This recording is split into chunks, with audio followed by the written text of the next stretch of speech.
আসসালামু আলাইকুম প্রিয় দর্শক, কুকু তাফরোজা ব্লগে আপনাদের সবাইকে স্বাগতম। সবাইকে অগ্রিম ঈদের শুভেচ্ছা জানিয়ে শুরু করছি আজকের নতুন রেসিপি। আসছে কুরবানি ঈদ, আর এই কুরবানির ঈদে কালা ভুনা হবে না তা কী করে হয়? আজকে আমি আপনাদের সঙ্গে শেয়ার করব গরুর মাংসের কালা ভুনা। আর একদম সহজভাবে, একদম অল্প উপকরণে ঘরে ঝটপট কিভাবে কালা ভুনা তৈরি করা যায় সেটাই আজকে আমি আপনাদের সঙ্গে শেয়ার করব। আশা করছি আজকের ভিডিওটি আপনাদের ভালো লাগবে। আর এই মজার গরু মাংসের কালা ভুনা দেখতে হলে সম্পূর্ণ ভিডিও জুড়ে সঙ্গে থাকবেন, ভিডিওটি কেউ স্কিপ করবেন না।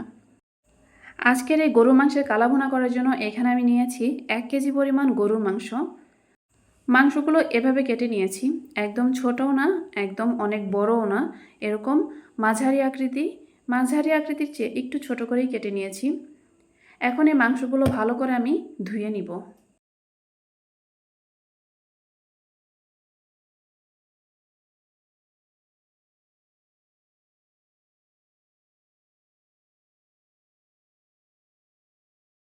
এখানে গরুর মাংসগুলো আমি অফ ক্যামেরাতে ভালো করে ধুয়ে নিয়েছি।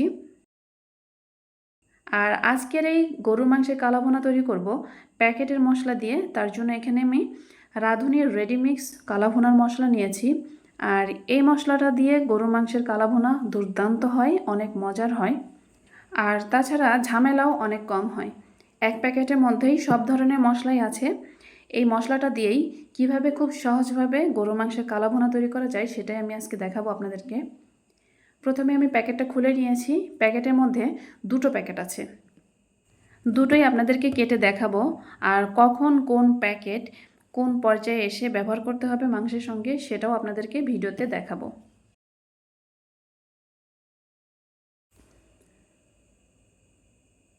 এখন এই প্যাকেটের মশলাগুলো কেটে নিব। প্রথমেই বড় যে প্যাকেটটা সেটা আপনাদেরকে কেটে দেখাচ্ছি। এই প্যাকেটের মধ্যে সব ধরনের মশলা আছে মিক্সড করা, এটা কেটে আমি সাইডে রেখে দিচ্ছি। আর ছোট যে প্যাকেটটা, এই প্যাকেটের মধ্যে আছে রাঁধুনির গুঁড়া। আর এই গুঁড়ো মশলা কখন কোন সময় দিতে হবে সেটাও ভিডিওতে আপনারা দেখতে পারবেন, সেটাও আমি আপনাদের সঙ্গে শেয়ার করব পরে। আর এখন এই মাংস ম্যারিনেট করে নিব। তার জন্য বড় প্যাকেটে যে গুঁড়ো মশলাটা ছিল সেটা কিন্তু এই গরু মাংসের সঙ্গে দিয়ে দিচ্ছি। আর এই প্যাকেটে যে মশলাটা আছে এখানে 2 কেজি সমপরিমাণ গরুর মাংসের কালা ভুনার জন্য এই প্যাকেটটা। আমি যেহেতু 1 কেজি পরিমাণ গরু মাংস নিয়েছি তার জন্য এই প্যাকেটের অর্ধেক পরিমাণ গুঁড়ো মশলা দিয়ে দিলাম। এখন দিয়ে দিলাম 1 চা চামচের একটু বেশি আদা বাটা, 1 চা চামচের একটু বেশি দিয়েছি রসুন বাটা, আর দিয়েছি 1 কাপ পরিমাণ পেঁয়াজ কুচি, দিয়ে দিলাম 1 টেবিল চামচ পরিমাণ সয়া সস, আর 1.5 টেবিল চামচ পরিমাণ দিয়ে দিলাম ঝাল টমেটো সস। এখন দিয়ে দিলাম 1 টেবিল চামচ পরিমাণ লবণ। লবণটা স্বাদ মতো পরে টেস্ট করে আবার কম বেশি বাড়িয়ে নিতে পারবেন। এখন দিয়ে দিলাম হাফ কাপ পরিমাণ সরিষার তেল। তেল দিয়ে ভালো করে এই মাংসটা ম্যারিনেট করে নিব। আমি যে পরিমাণটা দিয়েছি 1 কেজি মাংসের জন্য একদম পারফেক্ট সব কিছুর পরিমাণ আমি দিয়েছি। এভাবে রান্না করলে দেখবেন একদম পারফেক্ট হবে আপনার গরু মাংসের কালা ভুনা। এখন ভালো করে নেড়েচেড়ে মিশিয়ে নিব।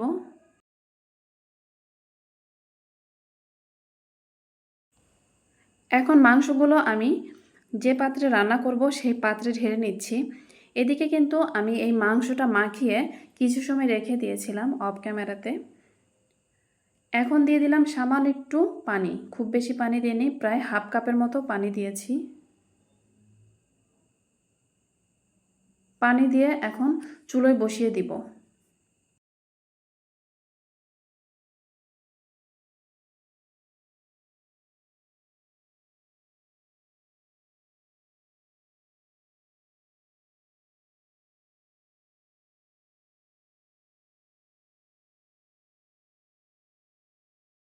ঢাকনা দিয়ে ঢেকে মাংসটা রান্না করে নিব। আর মাঝে মধ্যে ঢাকনা তুলে একটু নেড়ে চেড়ে দিব যেন এই পাত্রে মাংস লেগে না যায়। এদিকে মাংসের পানিটাও কিন্তু শুকিয়ে এসেছে, আর মাংসও অনেকটাই সিদ্ধ হয়ে এসেছে। এখন দিয়ে দিলাম গরম পানি। গরম পানি দিয়ে একটু নেড়ে চেড়ে এই মাংসটা রান্না করে নিব। এই পর্যায়ে এসে এই মাংস একদম লো হিটে রান্না করব। এখন দিয়ে দিব ছোট প্যাকেটের গুঁড়ো মশলাটা। এই মশলা দিয়ে আবারও নেড়ে চেড়ে রান্না করে নিব। রান্না করতে করতে এই পর্যায়ে এসে এখন চুলায় আমি একটা প্যান বসিয়ে দিয়েছি, তাতে দিয়েছি হাফ কাপ পরিমাণ সরিষার তেল, আর এই তেলের মধ্যে দিয়ে দিয়েছি হাফ কাপ পরিমাণ পেঁয়াজ কুচি, দিয়ে দিলাম সঙ্গে কয়েকটা শুকনা মরিচ, আর দিয়ে দিলাম কয়েকটা আদা কুচি এবং রসুন কুচি।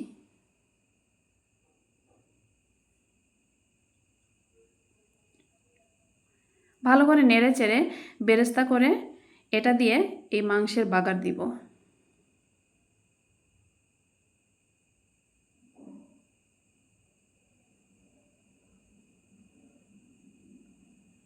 আর এভাবে এই মাংসটা বাগার দিলে কিন্তু এর টেস্টটা অনেক সুন্দর আসে।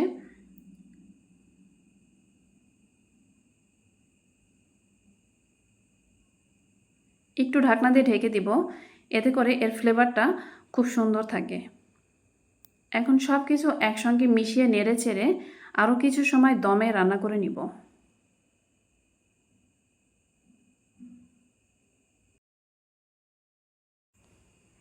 এখন দিয়ে দিব কয়েকটা মাঝারি আকৃতির পেঁয়াজ কুচি।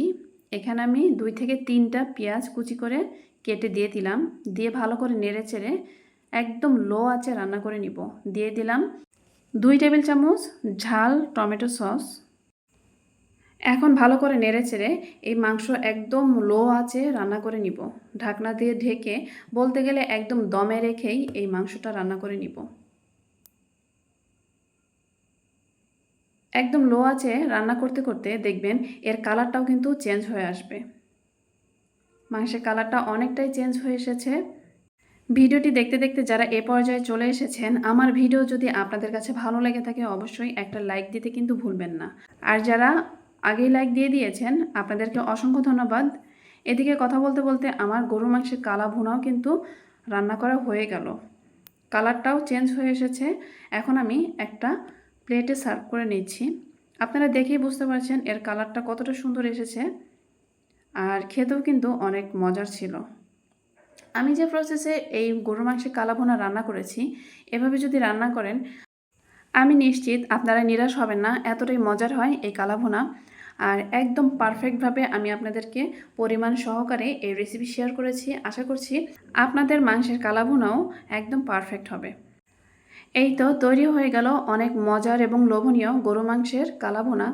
আজকের এই রেসিপিটি আপনাদের কাছে কেমন লেগেছে অবশ্যই কমেন্টে জানাবেন। আর আসছে কোরবানি ঈদ, এই কোরবানি ঈদে অবশ্যই আমার এই রেসিপিটি ফলো করে একদিন হলেও গরু মাংসের কালো ভুনা ট্রাই করে দেখবেন কেমন হয়।